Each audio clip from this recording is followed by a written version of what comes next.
عالم ارواح میں اللہ جل شانہ نے جہاں اپنی ربوبیت کا وعدہ لیا، الستو بربکم، کیا میں تمہارا رب نہیں ہوں؟ تو ہم سب نے وہاں کیا کہا تھا کہ ہاں آپ ہمارے رب ہیں۔ ایک وعدہ اللہ جل شانہ نے قیامت تک آنے والے تمام انسانوں کی ارواح سے اپنی ربوبیت کا لیا۔ ہم سب نے کیا کہا تھا کہ ہاں آپ ہمارے رب ہیں۔ مسلمانوں نے بھی کہا، عیسائیوں نے بھی کہا، یہودیوں نے بھی کہا، اور لا مذہب لوگوں نے بھی کہا۔ اور دوسرا اللہ جل شانہ نے ان انسانوں کے جو چنیدہ منتخب جماعت انبیاء کرام علیہ السلام کی جماعت، اس جماعت کو جمع کیا۔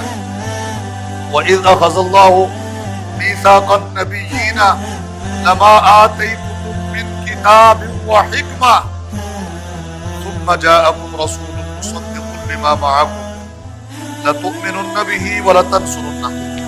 یاد کرو اس وقت کو کہ جب اللہ جل شانہ نے تمام انبیاء کرام علیہ السلام کو جمع کیا اور انہیں کہا کہ تمہیں کتاب سے، حکمت سے، نبوت اور رسالت سے سرفراز کیا جائے گا۔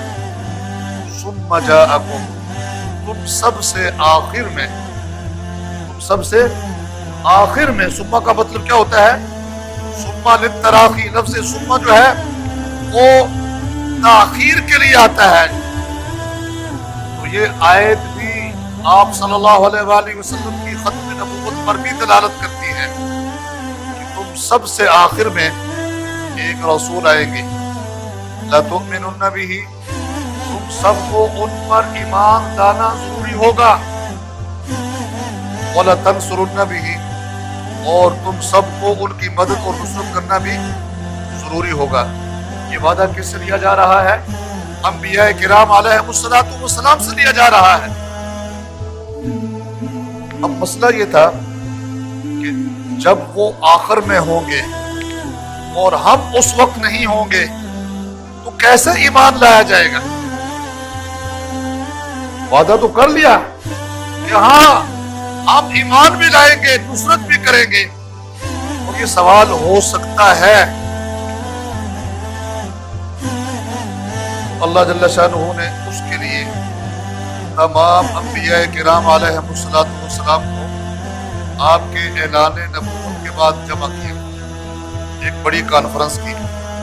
ہم بھی کانفرنسیں کرتے ہیں، جلسے کرتے ہیں، اور ختم نبوت کانفرنس کا انعقاد کیا جاتا ہے، ناموس رسالت کانفرنس کا انعقاد کیا جاتا ہے۔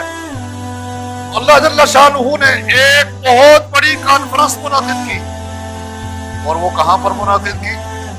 بیت المقدس میں کی۔ کیسے وقت میں کی؟ ایسے موقع پر کی گئی کہ جب اس وقت کی دنیا کفر اللہ کے حبیب صلی اللہ علیہ وآلہ وسلم کا نام و نشان مٹانے کے لیے اپنے تمام تر وسائل، تمام تر اسباب اور تمام تر توانائیاں خرچ کرتے ہوئے یہ طے کر چکی۔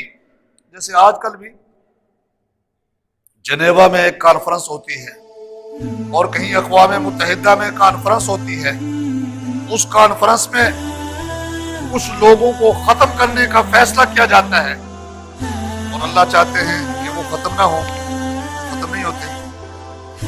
اس وقت کی دنیا کفر نے، اس وقت کے عرب سرداروں نے یہ بات طے کر لی کہ ہم نے محمد صلی اللہ علیہ وآلہ وسلم اور ان کی دعوت کا نام و نشان مٹا دینا ہے۔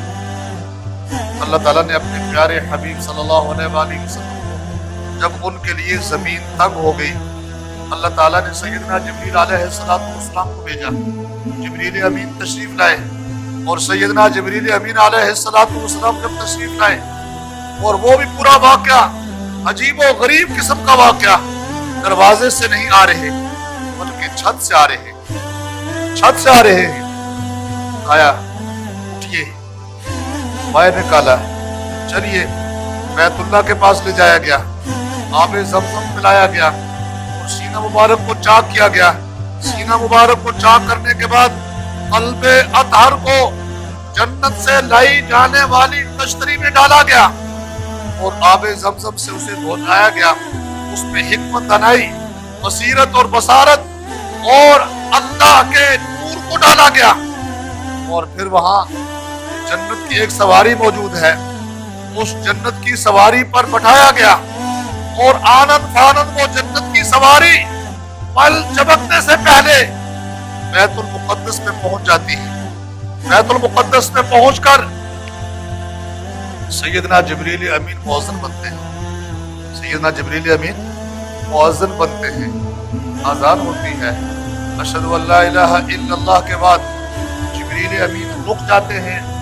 اس لیے یہاں تو 1,24,000 انبیاء کرام موجود ہیں، تو اشہد ان لا الہ الا اللہ کے بعد میں کس کی رسالت کا اعلان کروں؟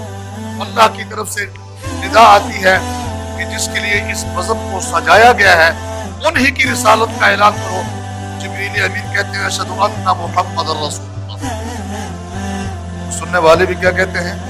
اشہد ان محمد رسول اللہ. اذان کے آداب